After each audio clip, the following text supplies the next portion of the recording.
meditar desde a semana passada, e eu disse aos irmãos que demoraríamos algum tempo a fazer isto, na segunda encarnação.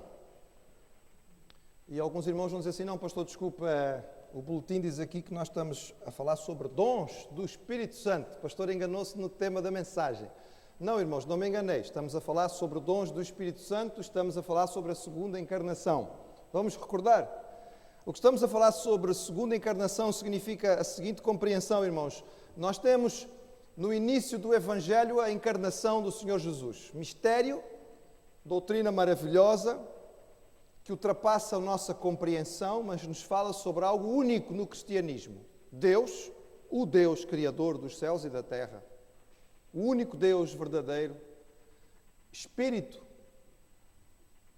para poder tratar do problema do homem, para poder resolver a nossa situação, fez-se homem e veio habitar entre nós. Nasceu como um bebé em Belém e cresceu no meio de um povo, como tinha sido prometido pelos profetas, e esta é a encarnação. E é difícil nós conseguirmos entender o que isto significou, mas percebemos que é motivo da nossa gratidão e do nosso louvor. Representou o tremendo amor de Deus, a sua humilhação para poder nos salvar, o seu serviço prestativo, o seu sacrifício para que nós pudéssemos chegar à salvação. Na primeira encarnação, o Filho cumpriu de forma plena a vontade do Pai. Estabeleceu a missão, que era a missão de Deus desde o princípio, de restaurar a humanidade. E para esta missão era fundamental que Jesus morresse na cruz, levando a nossa culpa, os nossos pecados. Mas Ele morreu e ao terceiro dia ressuscitou. E depois de 40 dias com os seus discípulos, Ele ascendeu ao céu. E a pergunta é, a missão acabou? Não. Estava terminada a missão da salvação exercida por Jesus? Sim. Mas a missão de restaurar a humanidade ainda não. E como ela iria continuar? Através da segunda encarnação. Quando o Senhor Jesus Cristo disse aos seus discípulos, agora vocês, aonde quer que forem, façam aquilo que eu fiz. Continuem a obra que eu tive. Façam discípulos de todas as nações. Batizem, ensinem, capacitem e sigam à frente. E o apóstolo Paulo, compreendendo a realidade do que isto significava, dizia assim, nós, a igreja, somos o corpo de Cristo. Segunda encarnação. Enquanto Jesus aqui esteve, manifestação perfeita de Deus entre nós, Ele manifestou no seu caráter, de forma plena, o fruto do Espírito. E teve no seu ministério, de forma plena, todos os dons que o Espírito pode dar. Mas aquilo que Ele podia fazer sozinho, nós precisamos da igreja inteira para fazer. Porque somos apenas membros. Ele continua sendo cabeça. E nós então somos colocados para juntos, como corpo, segunda encarnação, continuarmos este trabalho. Sermos instrumentos de Deus especiais e particulares para cumprir a missão de Deus de restaurar a humanidade. Da mesma maneira, precisaremos manifestar o fruto do Espírito para termos o caráter, a personalidade de Jesus. Mas precisaremos da capacitação dos dons do Espírito para podermos realizar as obras que Jesus realizou, para podermos continuar a pôr em prática aquilo que Ele fez aqui no mundo. O Senhor era perfeito e a sua obra foi perfeita. Para que a igreja continue esta obra perfeita de Jesus, ela precisa ser cheia do Espírito Santo. E cada um de nós precisa compreender os seus dons para colocá-los em prática. É por isso, irmãos, que lá na primeira carta que Paulo escreveu aos Coríntios, no capítulo 12, no versículo 1, os irmãos vão se recordar, aqueles que estiveram aqui na semana passada, os que não estiveram podem abrir, é o texto mais conhecido a respeito dos dons espirituais. Nós lemos acerca dos dons espirituais. Não quero, irmãos, que sejais ignorantes. E nós ainda estamos no versículo 1, porque meditamos nele e quero continuar a meditar. Porque é assim, irmãos, Paulo dizia isto aos crentes de Corinto porque havia profunda ignorância a respeito dos dons espirituais. E esta ignorância refletia-se em Corinto por causa da divisão, causando divisão.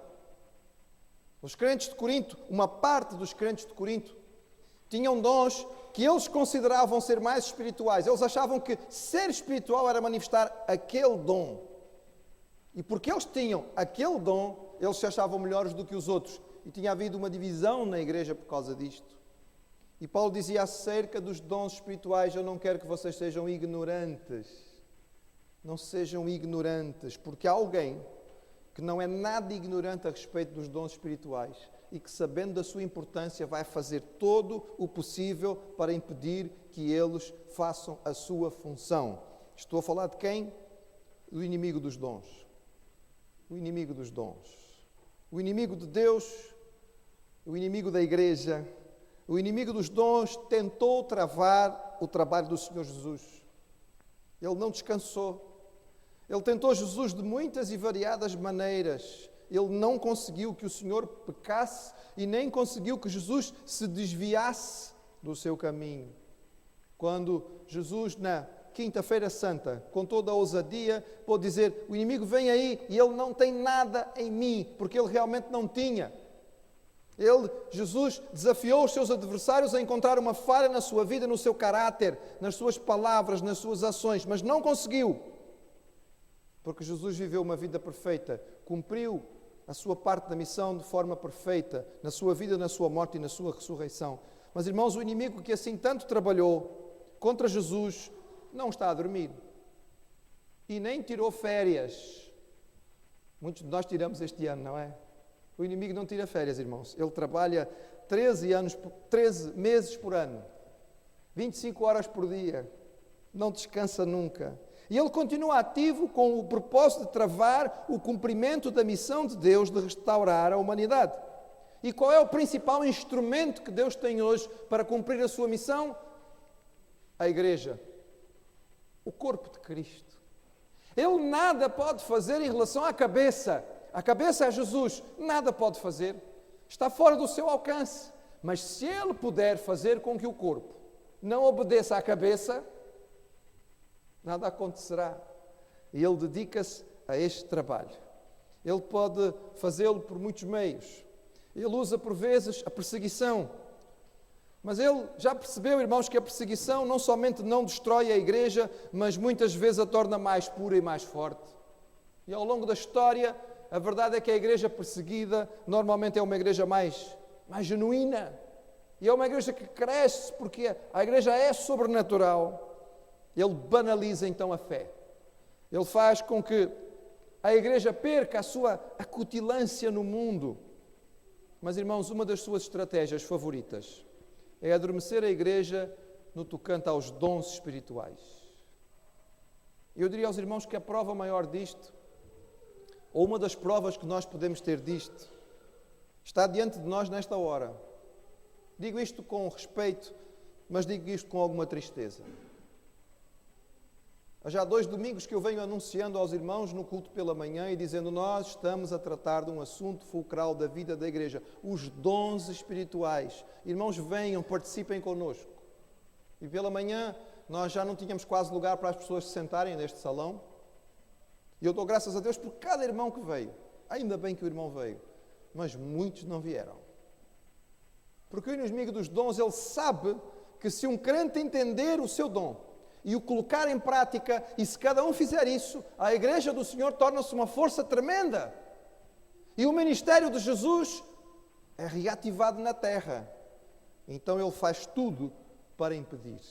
Compartilhar com os irmãos algumas das estratégias que ele usa. A primeira, talvez, a mais simples, a mais fácil, é a simples ignorância. Daí que Paulo dizia: não quero que sejam ignorantes.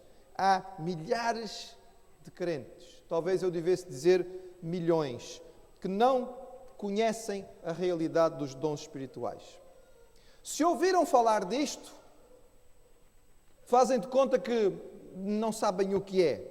Para eles, ou esta história de dons não existe, ou então é uma coisa, isto é uma coisa para professores de seminário, assim, para pessoas que estudam teologia. É muito complicado isto, é motivo de muito debate. Um estudo feito nos Estados Unidos entre igrejas evangélicas revelou que apenas 50% dos membros da igreja diziam que já tinham ouvido falar dos dons.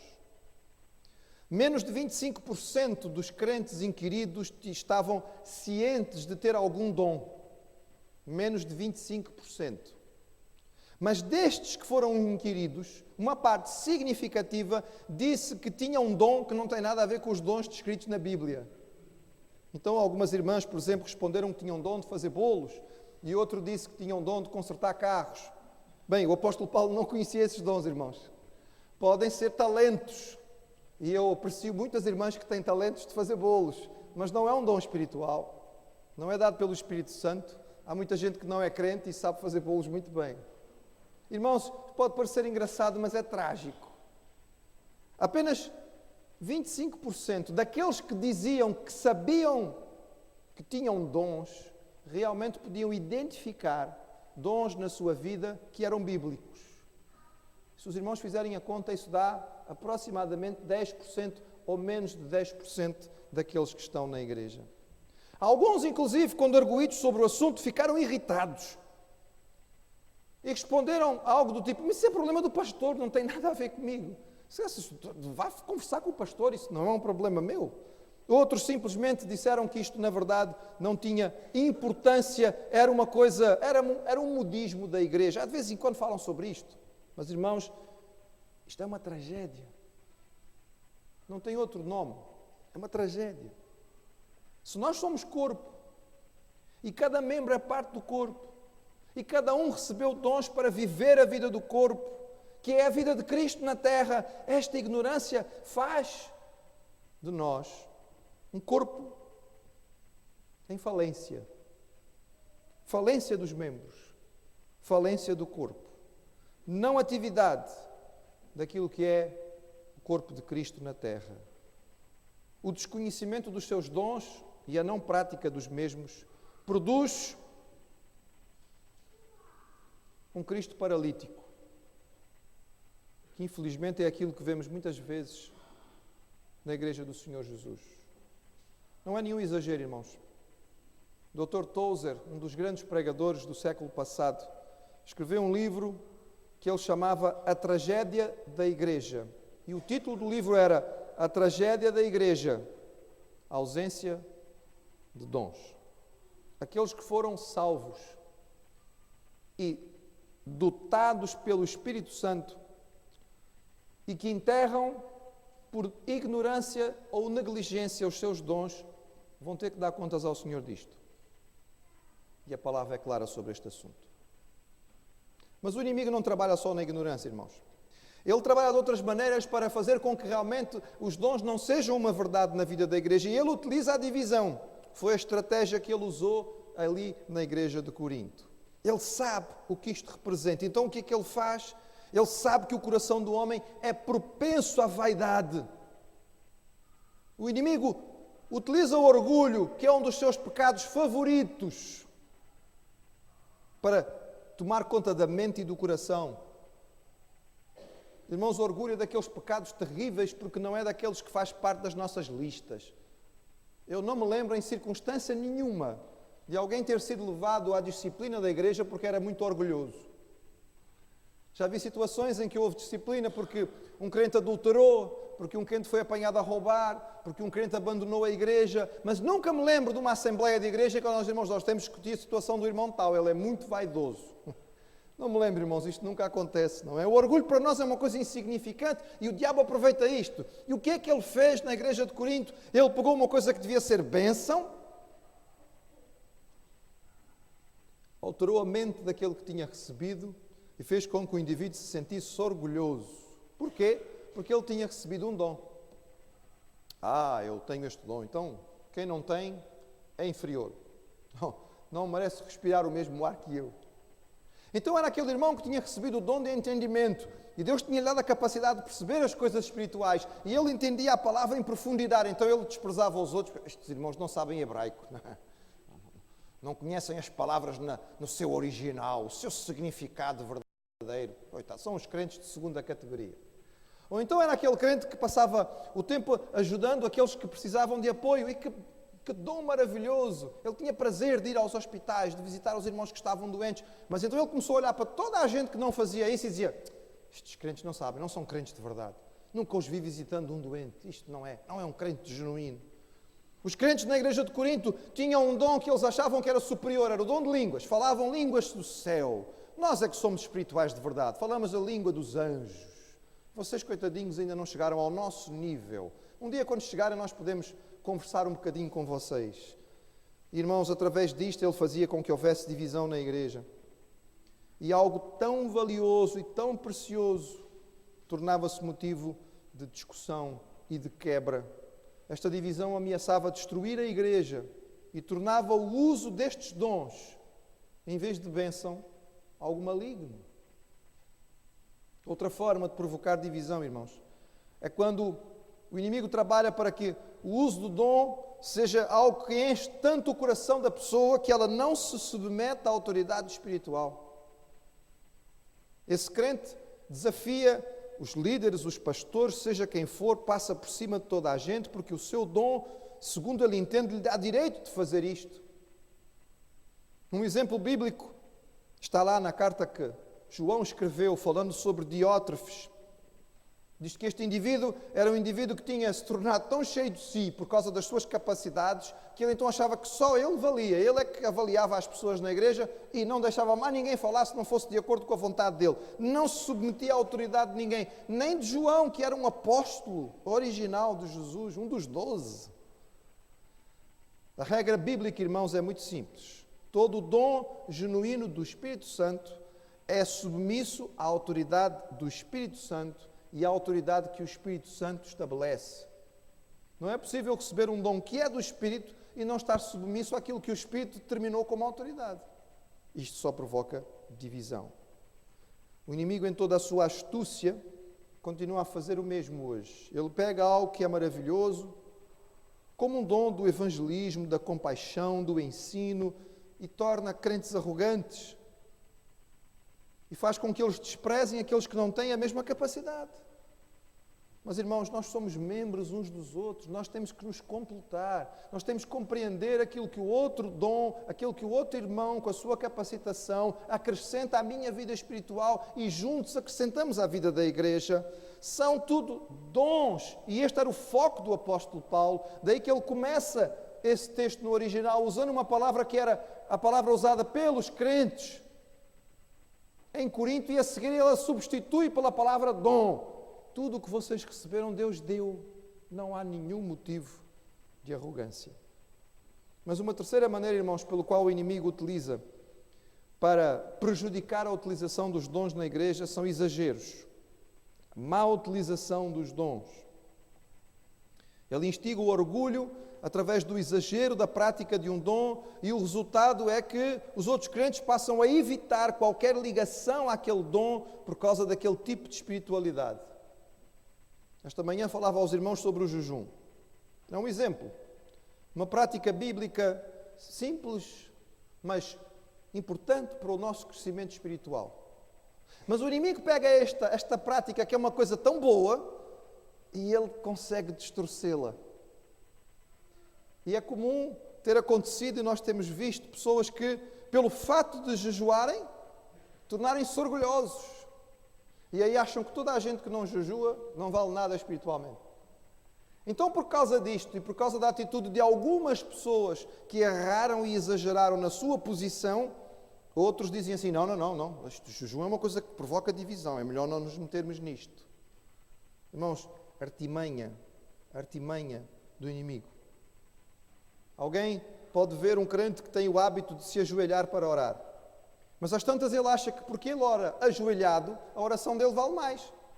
Então ele começa a desprezar os outros, porque esta gente não respeita a Deus de verdade. Eu para orar, eu me prostro diante do Senhor. É bíblico, irmãos, devemos fazê-lo. Mas sabe onde é que Jesus disse que você devia fazer isso? Lá no seu quarto. Feche a porta. Faça o que você quiser. Prostre-se. Põe o seu rosto no chão. Mas é você e Deus. Mas aquele que começa a fazer isso, começa a achar que quem não faz não tem a mesma capacidade, então despreza. Irmãos, não vamos deixar que o inimigo utilize estas estratégias. A forma como ele provoca exageros acaba por fazer com que haja minimização do valor dos dons. Um dom ou ministério usado de forma errada ou exagerada danifica o testemunho.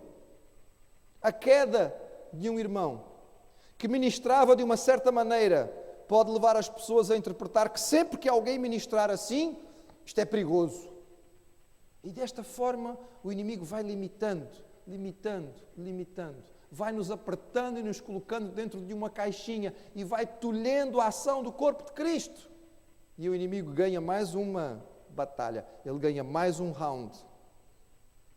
Eis a necessidade de sabedoria e discernimento para distinguir o exagero daquilo que é genuíno e tirar as lições certas daquilo que não deu certo, para não perdermos algo que é dado pelo Senhor.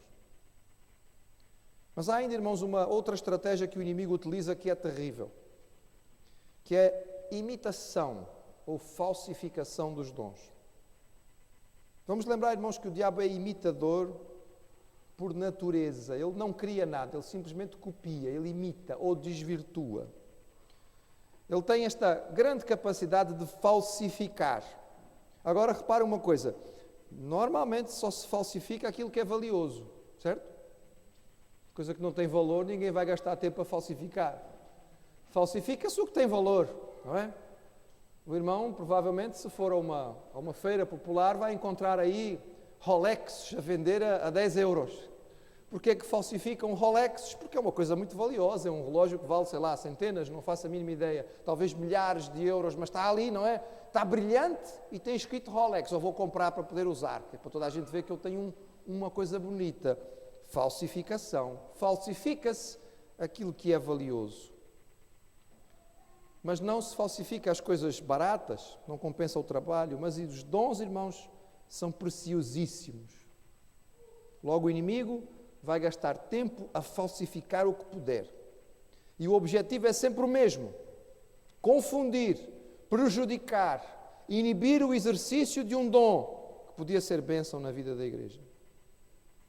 A falsificação acontece, por exemplo, quando alguém entende que esse dom é essencial para ser considerado espiritual. E a pessoa procura então fazer como vê os outros fazendo, porque tem que ser assim, porque é assim que é espiritual. Não sei se os irmãos já passaram por esta experiência, mas, por exemplo, às vezes encontramos irmãos que estão disponíveis para nos ensinar a falar em línguas. Não, venha cá, queres ser cheio do Espírito? Venha cá, vou-te ensinar a falar em língua estranha. Se o dom é do Espírito, irmãos, como é que alguém vai ensinar outra pessoa a falar língua estranha? Eu não estou negando a existência do dom, eu estou dizendo que isto é falsificação. Porque a pessoa vai fazer porque o outro está a dizer-lhe que é importante ela ter. Então ela sente-se pressionada e chega ali e faz, para que os outros... muito bem, tá bem. Este já é dos nossos. Falsificação, irmãos. E o que é que isto provoca? Em alguém que queira ser genuíno e verdadeiro, chega e observa e diz assim, não, isto não é de verdade. Então, é tudo errado. Porque é difícil. Nós às vezes fazemos a distinção. Alguém pode admirar um outro crente, apreciar o dom que aquele crente tem, então achar que tem que fazer da mesma maneira, tem que agir do mesmo modo, mas não percebe que não está a ser honesto, não percebe que nós só podemos transmitir aquilo que recebemos do Senhor. Eu comecei a pregar muito cedo, irmãos, muito cedo. A primeira vez que eu preguei na igreja eu tinha 10 anos, eu não chegava ao púlpito. Então puseram um banquinho atrás do púlpito, eu subi em cima do banquinho, quase caí várias vezes, mas pronto, subi em cima do banquinho que era para poderem ver a minha cabeça. Era uma programação de uma organização chamada Embaixadores do Rei. Era uma programação muito interessante para júniores, ajudava-nos a decorar a Bíblia, conhecer as histórias dos missionários, e os Embaixadores do Rei iam dirigir um culto e um deles tinha que pregar. Eu era filho de pastor, não era natural, que era o filho de pastor que tinha que pregar. Então, subi atrás do banquinho e preguei. E as pessoas acharam aquilo muito giro, não é? O miúdo tem 10 anos, está a pregar. Com 12 anos eu fiz uma viagem missionária. Nós morávamos numa ilha, eu fui passar o fim de semana na outra ilha. E então, qual foi o trabalho que eu fiz durante aqueles dias? Nós saímos para a rua, parávamos numa esquina, eu subia num banquinho e começava a pregar. Tinha 12 anos. E chamava a atração das pessoas. Um miúdo com 12 anos ali a falar na esquina, vamos lá ver o que é aquilo. Irmãos, mas o inimigo é tão esperto. Começa a pôr o bichinho do orgulho. Não é? Eu tenho 12 anos e já prego na igreja. Continuava sendo uma criança de 12 anos. E o que aconteceu, irmãos, quando chegou à adolescência? Havia a pressão, porque se este indivíduo pregava com 12 anos, então agora que já tem 17, deve pregar muito bem. Vamos ouvi-lo pregar. E irmãos, eu sentia-me tentado e eu fazia o quê? Procurava os sermões de outros pregadores. Este parece um bom sermão, vou pregar este. Oh, irmãos, era um desastre absoluto. Deixa-me dar aqui um recado para todos aqueles que eventualmente tenham o desejo de algum dia pregarem. Nunca prega um sermão do outro. Não prega os sermões dos outros. Nós só podemos ser usados pelo Senhor para pregar aquilo que Ele nos deu. Se Ele não nos deu, nós não temos nada para dar. Respeite o sermão do outro. Ouça. Aprenda. Tire até ideias daquilo que o outro pregou e pode servir para inspirar o seu coração, mas concentre-se naquilo que Deus tem para lhe dar. Porque se você quiser pregar o que é do outro, vai estar a imitar. Vai ser falsificação. E o inimigo utiliza a falsificação para quê? Para desanimar. Quando eu acabava, irmãos, de pregar um sermão que não era meu, e eu percebia, porque eu tinha ouvido a pessoa pregar aquele sermão, e eu dizia, este fulano prega bem, este sermão é bom, vou usar. E quando eu ouvia o sermão que ele pregava, eu olhava para o auditório e dizia, fez um grande efeito. Eu pregava o mesmo sermão e olhava e não aconteceu nada. Sabe o que acontecia, irmãos? Desanimava. Transmitia uma má ideia e eu mesmo desanimava no meu coração. E pensava, bem, nunca mais vou conseguir pregar em condições. Falsificação. O inimigo trabalha com a falsificação, irmãos. E é claro, existe o pior tipo de todas as imitações, que é aquela em que o próprio inimigo trabalha na vida de alguém para imitar um dom espiritual, com o objetivo de destruir a igreja. Irmãos, querem um exemplo? Os irmãos estão a estudar Apocalipse, lembram-se lá da igreja de Tiatira? Na igreja de Tiatira havia uma mulher chamada Jezabel e ela tinha dom de profecia falsificado. Era profetisa, irmãos. E ela levantava e toda a gente ficava assustado, porque quando aquela mulher falava, o povo, esta daqui tem poder. Tinha muito, mas não era de Deus. Era imitação. E ela, se dizendo profetiza, desviou a igreja. E Deus, através da revelação que deu a João, teve que mandar um recado duríssimo a esta igreja, por causa da situação espiritual em que ela estava. É por isso, irmãos, que precisamos de discernimento espiritual, para distinguir aquilo que é de Deus, aquilo que é do inimigo, aquilo que é de Deus, aquilo que é do homem, que é força humana, que é carne. Paulo dizia aos crentes em Corinto, irmãos, a respeito dos dons espirituais, eu não quero que vocês sejam ignorantes. Vocês não podem ser ignorantes. Este é um tema central para a vida espiritual dos crentes. A compreensão e a prática dos dons que Deus me deu, nos ministérios onde eu posso exercê-los, traz a vida de Jesus à terra novamente. Faz de nós o corpo de Cristo, segunda encarnação, cumpre os propósitos de Deus, leva adiante a sua missão. E, irmãos, apesar de todas as estratégias do maligno, nós somos mais do que vencedores por aquele que nos amou. A vitória sobre o maligno é garantida, apesar da sua presença neste mundo e da sua tentativa de nos prejudicar. Nós somos mais do que vencedores. Então, diante disto, nós devemos compreender, como Paulo disse, buscar o conhecimento e o entendimento que vem do Senhor. Não ser ignorantes a respeito de um tema que é tão central e percebermos, eu sou membro do corpo de Cristo na terra. Não há nada mais precioso.